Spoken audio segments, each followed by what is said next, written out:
everybody, SyrupDishes dishing you up new content, and I've got a great repair video that we're going to get into in just about a minute, but I want to talk to you just a little bit. It's been a bit since we've hung out, and on this show we love to show our excellence, and we call it as average because our average every day has to be excellent, right? And it made me think of the saying, Jack of all trades, master of none. Maybe you've heard that. Well, this week I heard it a little bit differently. I heard Jack of all trades, master of none is still better than a master of one. And I like to think that here on SyrupDishes, we do a ton of things and just try to share it with you. Fun things, repair things, work things, progress things, and we always try to put our best out there, and we try to make our best, our excellent, our average. You see, we don't want our average to be your average or below average. We want our average to be great, and not just great at one thing. We want to be great at a lot of things. So today we're going to show you how to repair a front flexible hose brake line on the front axle of a vehicle. This happens to be a 2014 F150. And the frustrating part is today we had it in for new brakes and rotors, and we took it to the shop, and of course they inspect all that, and you think, well, why didn't they catch a cracked or broken hose?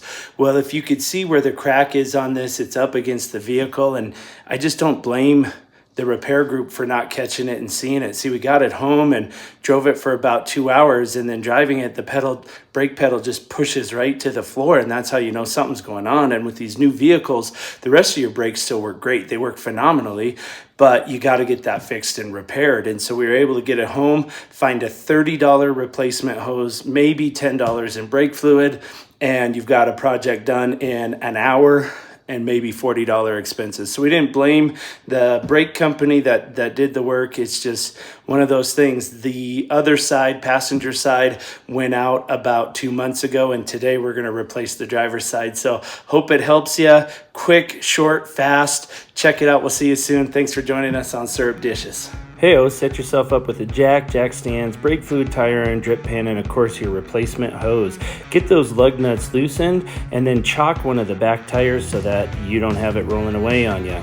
Use your jack underneath the frame in a nice flat sturdy spot and start lifting the vehicle. Once you have the tire off the ground and the tire can rotate, you're going to utilize a jack stand to hold the majority of your weight because you don't want your jack failing on you. So jack it up, get the jack stand under there, release a little bit of the weight off of the jack onto the jack stand, and then you can finish removing those lug nuts on your tire. If you don't know how to remove a tire, then maybe this tutorial is not for you.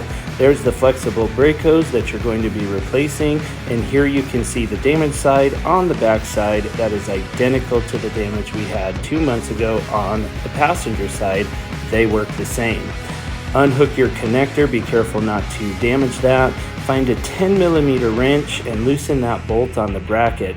Taking that bracket off allows a little bit of flexibility and ease of movement with this hose as you're disassembling it. Set that aside and save it. Grab your 13mm socket. From here you're going to make a big mess, so go ahead and chime in about how I'm dripping fluid everywhere. It's fine. We had to remove rags for the video. Loosen that top. Brake fluid does come out. Use a rag, have a drip pan under there, and tap out the bracket that holds that in. It does take some effort, and then it'll just slide right out.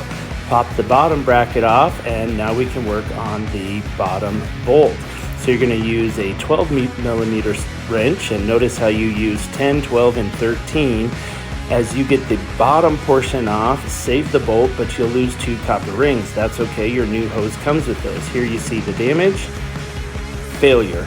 So now we're going to pop the top end in, and it needs to fit just right in there. It's got to be a perfect alignment.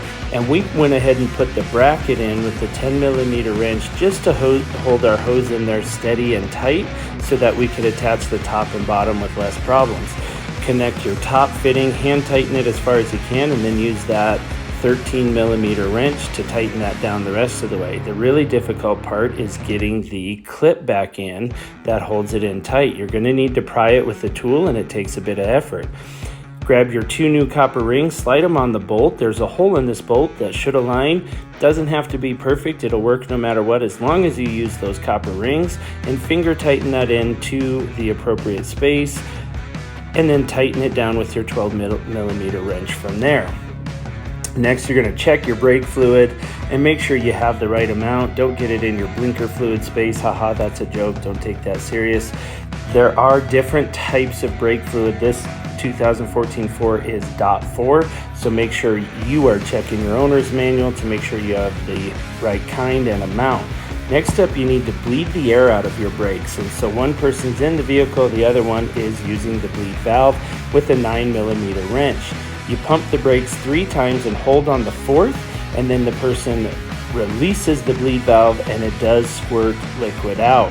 Do that about 5 times until you have no air. From here, fix up all the rest of your connectors, make sure everything's tightened down so it doesn't catch on anything, and then you can put your tire back on.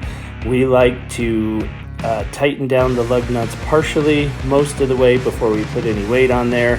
You could take the jack stand out, put a little bit of weight on the tire, tighten it down, and then release it from your vehicle. Once you've cleaned everything up, you are set to go, and that's how you replace a flexible brake hose on the front end of a 2014 F-150. Hope you enjoyed this. Keep on keeping on, everybody.